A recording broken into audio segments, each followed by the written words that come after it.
Hello guys, कैसे हैं आप लोग और कैसी चल रही है आपकी तैयारी।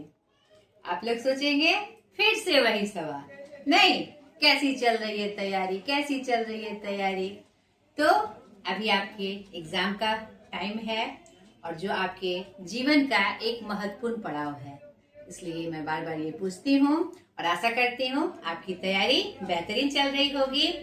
आज के इस पिता पहचान क्लासेस में मैं एक इम्पोर्टेंट बात लेकर आई हूँ जो आपके लिए बहुत जरूरी है जानना। बहुत बच्चों को ये बात पता भी होगी, हो सकता है सारे बच्चों को ये बात पता हो कि हमारा जो बिहार बोर्ड है वह मॉडल क्वेश्चन पेपर सेट करता है एग्जाम के लिए। एग्जाम से पहले एक मॉडल पेपर देता है कि इस तरह से प्रश्न आएंगे, नहीं चाहे वह 10th बोर्ड एग्जाम नहीं हो या फिर 12th बोर्ड एग्जाम नहीं हो, दोनों के लिए अलग अलग Bihar board model question paper तैयार करती है। तो मैं आपको अगले वीडियो में जो मॉडल पेपर किया गया है, सेट किया गया है बिहार बोर्ड के द्वारा, उसका पूरा सॉल्यूशन मैं आपके लिए लेकर आऊंगी। आज एक महत्वपूर्ण बात मैं बताना चाह रही हूँ, ये बताना चाह रही हूँ कि जो मॉडल पेपर सेट किया गया है 10th बोर्ड में, जो MIL यानी मेन हिंदी के बच्चे हैं और SIL यानी सेकंड इंडियन लैंग्वेज जो सेकंड हिंदी के रूप में चलती है हमारे उर्दू के बच्चों के लिए, NRB के रूप में, दोनों का अलग अलग मॉडल पेपर है। दोनों का लिंक मैं आपको डिस्क्रिप्शन में डाल दूंगी। साथ ही साथ आपका 12th बोर्ड एग्जाम में जो है, जो हिंदी कंपलसरी पेपर के रूप में है, चाहे वह आर्ट्स के बच्चे हो, साइंस के बच्चे हो या कॉमर्स के बच्चे हो, जिसने भी कंपलसरी में हिंदी रखा है उसके लिए भी मॉडल सेट पेपर आया हुआ है। उसका भी लिंक मैं आपको डिस्क्रिप्शन में, आज की इस वीडियो के डिस्क्रिप्शन में डाल दूंगी। आप वहां जाकर देख लीजिएगा और उसका जो सॉल्यूशन होगा इसके अगले वीडियो में आपको प्राप्त हो जाएगा। 10th बोर्ड MIL का भी, मेन हिंदी का भी, आपका सेकंड हिंदी का भी और आपका 12th बोर्ड का भी। अब एक और ये जो वीडियो में लेकर आऊंगी वह 2 पार्ट में होगा, ठीक है, चाहे किसी का हो, मेन हिंदी का हो, NRB का हो या 12th बोर्ड के कंपलसरी हिंदी का हो। पार्ट 1 में हम ऑब्जेक्टिव क्वेश्चन को सॉल्व करेंगे और पार्ट 2 में हम सब्जेक्टिव क्वेश्चन को सॉल्व करेंगे और जो भी हमारा लैंग्वेज से संबंधित होगा, पत्र हो, निबंध हो, संक्षेपण हो, जो भी हो वो हम पार्ट 2 में करेंगे। अब एक महत्वपूर्ण बात जो मैं आपको बताना चाह रही हूँ इस वीडियो में, आप जब मॉडल पेपर देखिएगा तो आपको समझ में आएगा कि यह जो सेटअप हुआ है, और ये मुझे सुखद आश्चर्य है कि मैंने जो आपको बताया था कि इस तरह से आपको पढ़ाई करना है, उसी तरह से वह सेट किया गया है। आप देखिएगा कि मैंने आपको कुछ पॉइंट्स बताए थे जब हिंदी की तैयारी करने के लिए कि आपको किस तरह से पढ़ना है। पहला स्टेप मैंने आपको बताया था कि आप जब हिंदी की पढ़ाई करें, व्याकरण पोर्शन में भी मैंने आपको जो चैप्टर्स दिए हुए हैं उससे बाहर एक भी प्रश्न नहीं है, आप पढ़ के देख लीजिएगा। और जो आपके बुक्स वाले पोर्शन है उसमें भी जो मैंने 3-4 महत्वपूर्ण बातें बताई थी उसी को पूरा कवर किया गया है। पहला कि जब आप हिंदी की तैयारी करेंगे तो सबसे पहले जो चैप्टर्स हैं आपके कंटेंट में, पाठ सूची जिसको हम कहते हैं, उसमें गद्य भाग में वह कौन सी विधा है, कहानी है, उपन्यास है, वृत्त चित्र है, यात्रा वृत्तांत है, साक्षात्कार है, क्या है वो जानना हर पाठ का कि वह कौन सी विधा है और उसके लेखक कौन है, सबसे पहला पॉइंट। दूसरा, कविता में वह कविता कहाँ से संकलित है और उसके कवि या कवित्री कौन है, ये दूसरा पॉइंट। उसके बाद फिर आपको मैंने बताया था कि जितने भी लेखक या कवि हैं उनका जो मुख्य बिंदु है, जन्म, मरण, नहीं जन्म स्थान, और वो मुख्य रूप से क्यों लोकप्रिय हुए या वह किस धारा के हैं, ये कुछ महत्वपूर्ण पॉइंट्स जो कि मैं आपको अभी वीडियो में अलग अलग पार्ट में बता भी रही हूँ। हर पार्ट का आप आप मेरे चैनल पे जाके देख सकते हैं।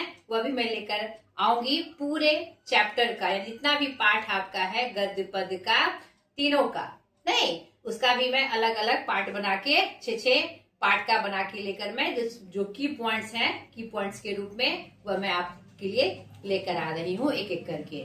वह भी आप जाके जरूर देखिएगा। वही मैंने देखा इसमें उसी तरह से सेट किया गया है।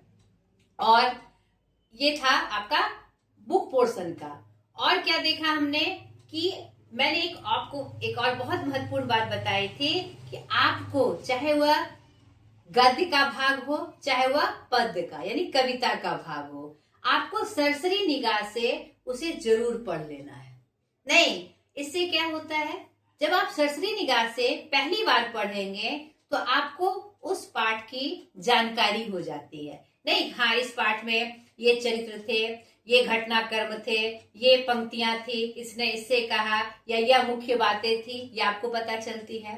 जब उसको रिवीजन में आप फिर पढ़ते हैं तो उसकी बहुत सारी बातें आपके दिमाग में सेट कर जाती है। हाँ ये पंक्ति इस पाठ से थी, ये घटनाक्रम इस पाठ का था, और ये कुछ आप एग्जामिनी हैं तो आपको क्या करना है, मुख्य बिंदु को एकदम कंसर्न करके रखना है, याद करके रखना है, सेट करके रखना है। और अभी तो आप तैयारी कर रहे हैं जो हमारा बोर्ड से है, जो एक महत्वपूर्ण पड़ाव है, नहीं तो उसमें आपको ध्यान तो रखना ही है। तो हर एक पाठ को आपको अगर आपने पढ़ लिया है तो बहुत अच्छी बात है, रिवीजन में फिर उसको पढ़ना है। नहीं पढ़ा है उसको जरूर पढ़िएगा, हर पाठ को, हिंदी के हर एक पाठ को आपको सरसरी निगाह से पढ़ना है। हर लेखक कवि का मुख्य बिंदु आपको देखना है। आप देखिएगा कि मॉडल सेट पेपर में उसी तरह से प्रश्न आए हैं, तो आपका यहीं से सॉल्यूशन हो जाएगा। थोड़ी सी मेहनत आपके अच्छे परिणाम को ला सकती है, इस बात का विशेष ध्यान दीजिएगा। और एक क्या कहते हैं, ग्रामर पोर्शन जो हमारा है, तो ग्रामर पोर्शन में आपने टर्मिनल्स एग्जाम दिए हैं, नहीं टर्मिनल एग्जाम में आपने सेटअप देखा हुआ है कि किस तरह के प्रश्न आ सकते हैं। तो उसी टर्मिनल एग्जाम को ध्यान में रखते हुए आपको उसका जो पॉइंट है किस तरह से हमको देना है, उसको ध्यान में रखते हुए आपको तैयारी करनी है। और बोर्ड एग्जाम के लिए जो क्या महत्वपूर्ण होगा, उसमें से अगर आप मेरी इन बातों को, जो अभी मैं कह रही हूँ बातों को, उस सेटअप से आप पढ़ाई करेंगे, आपका एक भी बिंदु नहीं छूटेगा और आपके एक प्रश्न भी नहीं छूटेंगे। ठीक है, तो आपको जो मैं मॉडल पेपर आप सॉल्यूशन जो कराऊंगी उसमें देखिएगा आप कि कैसे 20 से प्रश्न पूछा गया है। अगर सरसरी निगाह से हम अपने पाठ को नहीं पढ़ेंगे तो वह मुझे एकदम फटाक से याद नहीं आएगा।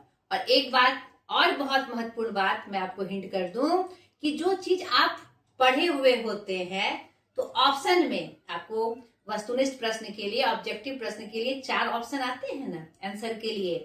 तो जब आपको वो चीज पढ़ी होती है, आप अगर उसको देखते हैं तो फट से आपके दिमाग में आ जाता है कि मे बी ये आंसर है।